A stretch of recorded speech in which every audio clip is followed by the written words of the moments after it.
Following the teacher. Noble one, you should think of yourself as someone who is sick. So begins the series of similes in the sutra arranged like a tree. Sick people put themselves in the care of a skillful doctor. Travelers on dangerous paths entrust themselves to a courageous escort. Faced with dangers from enemies, robbers, wild beasts, and the like, people look to a companion for protection. Merchants heading for lands across the ocean entrust themselves to a captain. Wayfarers taking the ferry to cross a river entrust themselves to the boatman. In the same way, to be protected from death, rebirth, and negative emotions, we must follow a teacher, a spiritual friend. As the sick man relies on his doctor, the traveler on his escort, the frightened man on his companion, merchants on their captain, and passengers on their ferryman, if birth, death, and negative emotions are the enemies you fear, entrust yourself to a teacher. A courageous disciple, armored with the determination never to displease his teacher, even at the cost of his life, so stable-minded that he is never shaken by immediate circumstances, who serves his teacher without caring about his own health or survival, and obeys his every command without sparing himself at all, such a person will be liberated simply through his devotion to the teacher.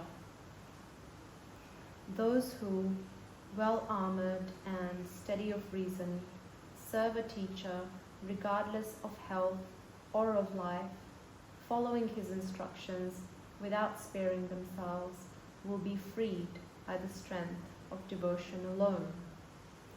To follow the teacher, you should have so much confidence in him that you perceive him as a real Buddha. You should have such discrimination and knowledge of the teachings that you can recognize the wisdom underlying his skillful actions and grasp whatever he teaches you. You should feel immense loving compassion for all those who are suffering with no one to protect them. You should respect the vows and samayas that your teacher has told you to keep, and should be peaceful and controlled in your deeds, words, and thoughts. Your outlook should be so broad that you can accept whatever your teacher and spiritual companions may do. You should be so generous that you can give the teacher whatever you possess. Your perception of everything should be pure, not always critical and tainted. You should restrain yourself from doing anything harmful or negative, for fear of displeasing him. Have great faith, discrimination, knowledge, and compassion. Respect the vows and samayas. Control body, speech, and mind. Be broad-minded and generous. Have pure vision and a sense of self-restraint. The sutra arranged like a tree and other texts also tell us that when following a teacher, we should be like the perfect horse, always acting according to the teacher's wishes in every situation, skillfully avoiding anything that would displease him, and never getting angry or resentful, even when he reprimands us severely. Like a boat, we should never tire of going back and forth to take messages or to do other services for him. Like a bridge, there should be nothing that we cannot bear, however unpleasant the tasks he asks us to do. Like a smith's anvil, we should endure heat, cold, and other difficulties. Like a servant, we should obey his every command. Like a sweeper, we should never be proud, but take the lowest position. Like a bull with broken horns, we should abandon arrogance and respect everyone. Be skilled in never displeasing the teacher, and never resent his rebukes, like the perfect horse.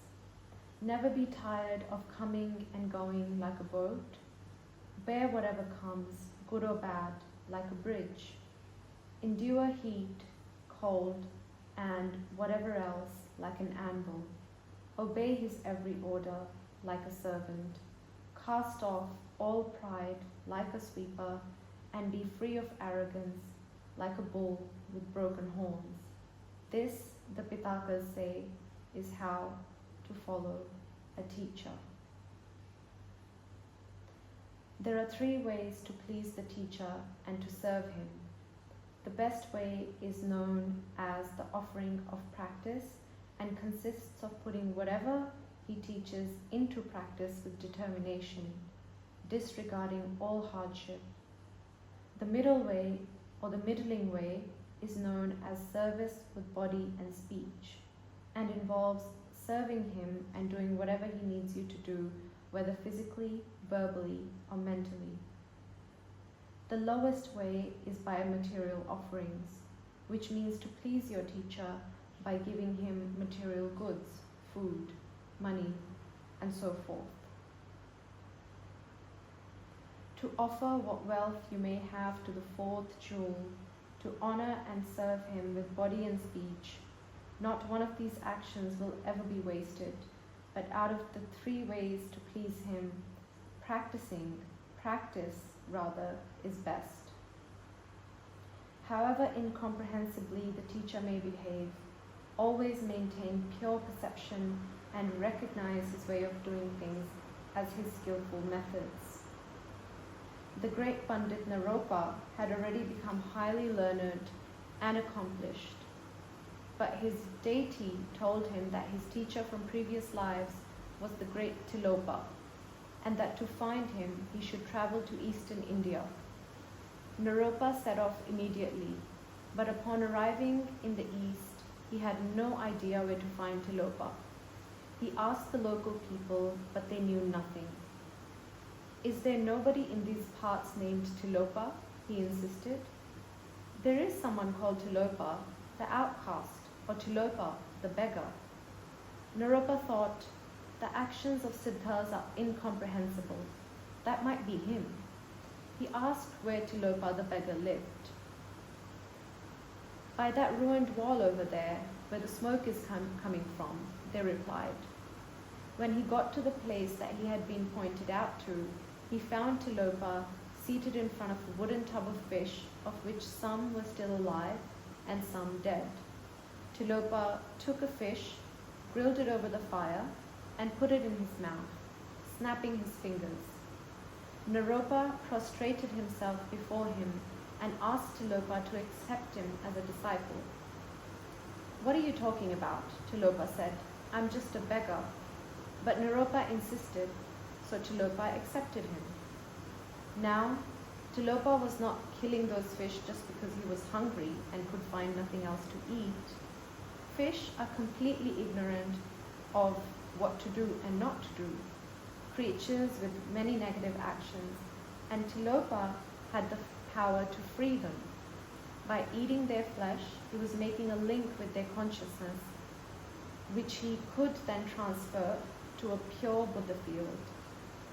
Similarly, Saraha lived as an arrowsmith, Shavaripa as a hunter, and most of the other mighty siddhas of India too adopted very lowly lifestyles, often those of outcasts.